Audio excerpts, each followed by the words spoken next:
Announced in September 2022, Shadows was meant to satisfy the thrilling prospect of an Assassin's Creed in feudal Japan, as Ubisoft's stealth action series was always about letting its players freely explore historical periods with tools for murder and espionage.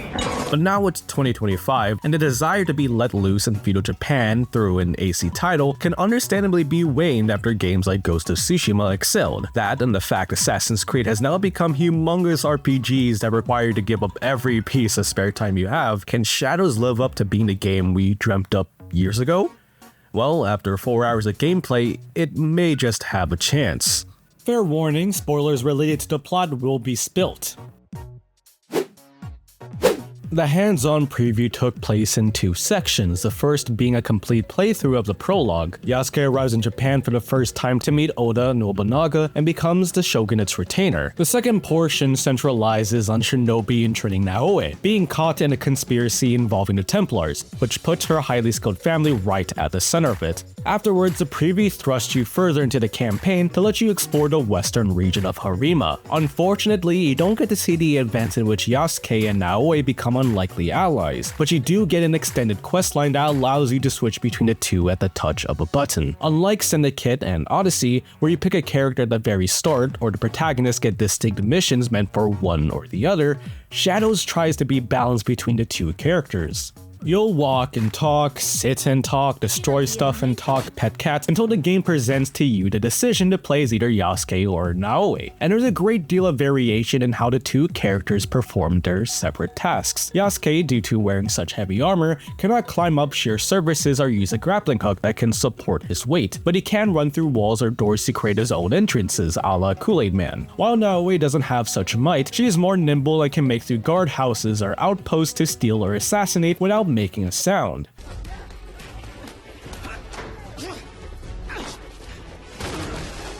These two characters represent the two modes of gameplay Assassin's Creed has always been about, and forcing players into these roles, while sounding negative, is probably what this game needed. Combat, on the other hand, can be put in short. Naoe sticks to the shadows. Yasuke doesn't.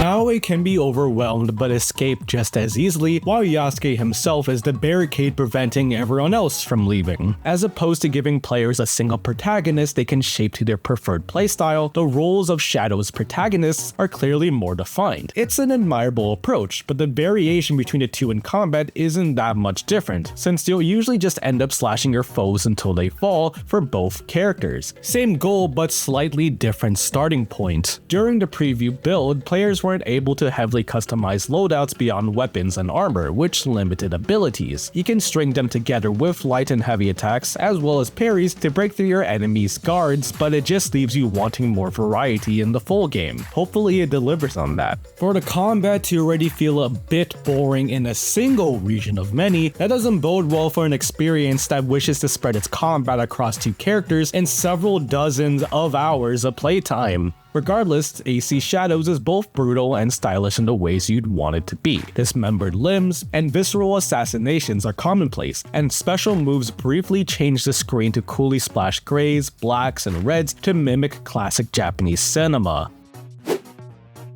Shadows approaches its depiction of Japan in a more grounded and thoughtful way, at least from what can be seen currently. It felt more alive and comprehensive than Ghost of Tsushima, with NPCs reacting differently to your behavior as either protagonist, or how animals gallop or fly past you when hiding in tall grass or climbing up buildings. Combined with the familiar but improved traversal, the environment is just dying to be explored. But when it comes to actually exploring the open world and not just appreciating how it looks and acts, Ubisoft further hones in on giving the player autonomy. No longer are the days of having every objective be told via an icon on the map. Instead, players get hints such as the location of a character, what they're doing, and what might be required for specific objectives. This further encourages players to explore the beautiful world the way they want. If they want to.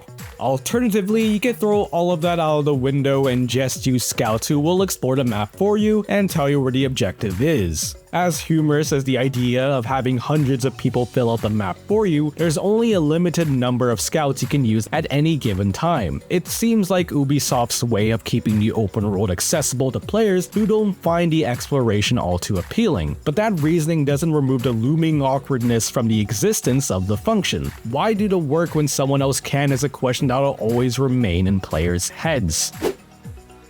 Speaking of awkwardness, one of my main concerns with Shadows is its lack of personality. What was shown and given, ranging from the game's perspective of Japanese politics and dual protagonists, is pretty cut and straightforward. In the 4 hours of gameplay, there has not been a moment of lighthearted levity, and most dialogue is delivered with straight-faced determination that focuses on exposition rather than immersion. Neither Yasuke's or Naoi's characters were sold to me as people, mainly symbols of the previously mentioned game mechanics with generic backstories. The death of Naoi's father and being forced into a road of redemption had little impact due to not knowing much about her. The same applies to Yasuke, with his eagerness to abandon his Portuguese captors and become his own under Nobunaga, despite what the color of his skin paints him as.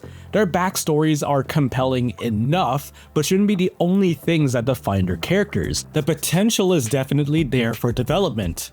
How players can express themselves as the two protagonists is also lacking. There are dialogue options given through a dialogue wheel, and it seemingly hints towards moral decisions that impact both the story and how the protagonist will be viewed by others. That is, until one such major choice involved killing or sparing a target. You could probably guess from where this is going, both choices lead to the same outcome. The target dies anyway. This doesn't exactly aid the player in embodying the mantras of a samurai or shinobi, something clearly defined as a goal by the game. Players are not meant to be tourists that have no way of drastically affecting the storyline.